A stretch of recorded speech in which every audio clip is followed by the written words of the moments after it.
राजा भर्तरी ने अपनी बहन से, और बहन ने राजा भर्तरी को जो 3 बातों का ज्ञान दिया वो बड़ा विचित्र था। उसमें प्रथम, पहली,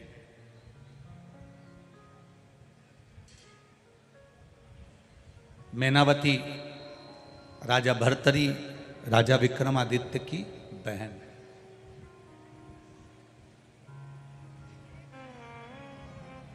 पहला वचन कह रही है, भैया मेरे गुरु गोरखनाथ कहते हैं, गुरु अगर प्रबल है तो अपने शिष्य को भी प्रबल बना देता है।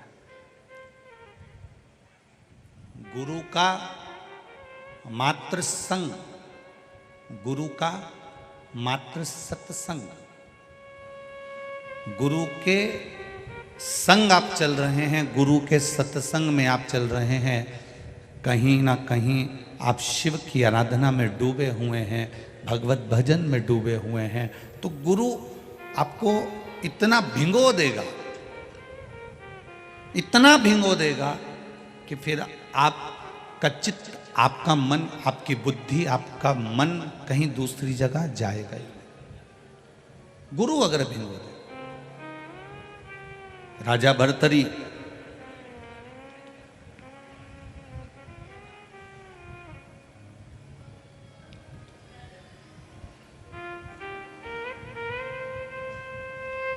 जब क्रोध में आ गए,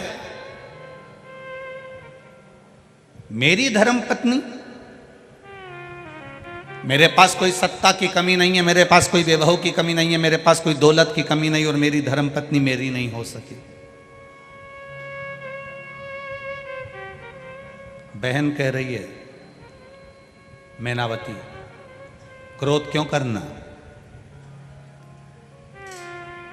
जिसके कर्म का दंड वो भोगेगा। वाणी और विचार, मैनावती कह रही है अपनी कंपनी का माल है,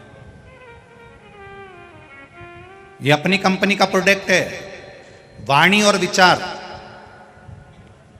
कितना भी दुख आ जाए, कितनी भी तकलीफ आ जाए, कितना भी कष्ट आ जाए, कितना भी दुख आ जाए, दुनिया के लोग चाहे तुम्हारे ऊपर कितना भी आक्षेप लगाएं, कितने भी शब्द कहें, वाणी और विचार ये अपनी कंपनी का प्रोडक्ट है, अपनी कंपनी का माल है। मैनावती कहती है, भैया कितनी भी दुख की परिस्थिति में, चाहे कोई कितना भी धोखा, कितना भी छल कर कर चले जाए, 2 चीजों पर संयम रखना, एक वाणी पर और एक विचार पर। अगर वाणी और विचार तुम्हारे ठीक हैं तो मैनावती अपने भाई भर्तरी से कहती है, फिर जवाब आपको नहीं देना है, जवाब देवाधिदेव महादेव देता है। आप हिसाब क्यों बराबर कर रहे हो?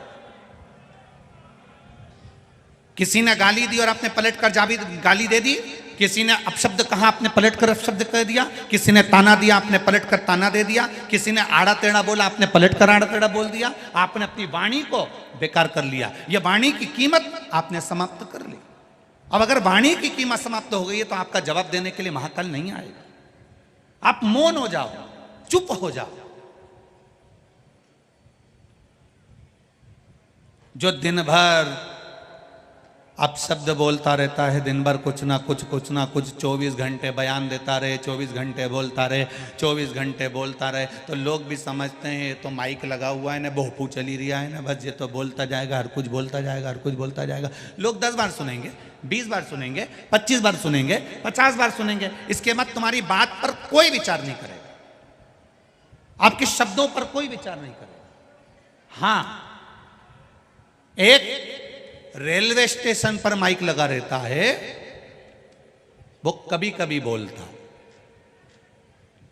इतने नंबर की ट्रेन, इतने नंबर के प्लेटफॉर्म पर इतनी बजे पहुंचेगी, 4-5 बार वो बोल देगी, 6 बार बोल देगी, 7 बार बोल देगी, उसके बाद तुम्हारा ट्रेन का नाम फिर वो बोलेगी नहीं, और तुम वो तख्ती जो टंगी हुई है जिस पे चल रहा है, उसको देखोगे, फिर बार बार सोचोगे अब तो बोल ही नहीं रही है, अब तो बोल ही नहीं रही है, अब तो इसकी आवाज़ ही नहीं आ रही है। सब ट्रेनों का बोल रही है, मम्मी अपनी ट्रेन का नहीं बोल रही है। पापा ऐसा लगता है कि ट्रेन का बोल ही नहीं रही है, कि मेरे को तो लगता है कि ट्रेन आ जाएगी और ये बोल ही नहीं पाएगी, ऐसा लग रहा है। अब अपने को उत्सुकता बढ़ रही है, कब बोले कब बोले कब बोले। फिर वो बोलती है कब, जब ट्रेन थोड़ी सी दूर पर रह जाती है, ट्रेन प्लेटफॉर्म पर आने की तैयारी में है, आप तैयारी कर लो। चुप रहने का यही फायदा है। आप किसी ने आप शब्द कहा, आप चुप हो गए, उसके बाद में उसके आने की तैयारी हो जाती है, वो आएगा और जवाब देकर जाएगा। आपको जवाब नहीं देना। ये जितनी डिग्रियां हैं, जितनी पढ़ाई आपने करी है, जितने विद्या अध्ययन आपने करा है, ये संसार सागर के लोगों के लिए करा है। उसकी डिग्री सबसे प्रबल है।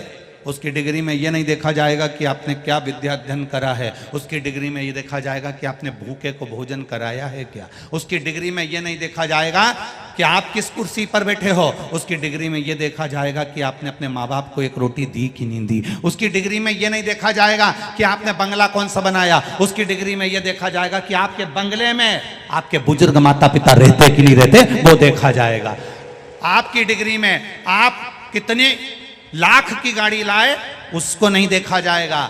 उसकी डिग्री में यह देखा जाएगा कि आपकी गाड़ी में कोई गिर पड़ा, कोई को तकलीफ थी, उसको तुम्हारी गाड़ी से कभी किसी देवालय तक, शिवालय तक, हॉस्पिटल तक, किसी अच्छे स्थान तक पहुंचा पाए कि ना पहुंचा पाए। उसकी डिग्री तुम्हारी कितनी भी प्रबल हो, वो डिग्रियां केवल यही देखी जा सकती है। पर वो जो डिग्री देखता है, वो तुम्हारे मन की डिग्री, श्रद्धा की डिग्री, विश्वास की डिग्री और तुम्हारे भजन की डिग्री देखता है कि ये कितना भजन करा है, इसने शिव को क्या चढ़ाया। चढ़ाने से मतलब धन से मत लेना,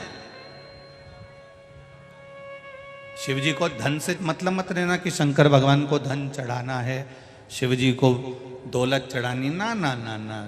तुम क्या धन दोगे शंकर भगवान को, जिन्होंने अपनी धर्म पत्नी के लिए इतना जोरदार सोने का महल बनाया, क्या जोरदार सोने का महल बनाया। और इतना जोरदार महल बनाने के बाद एक चुटकी लगी, केवल चुटकी, और विशर्वा जी को पूजन करने बिठाकर वो सोने का महल 1 मिनट में दान कर दिया। 1 मिनट, 1 क्षण में दान कर दिया। क्या कोई करेगा?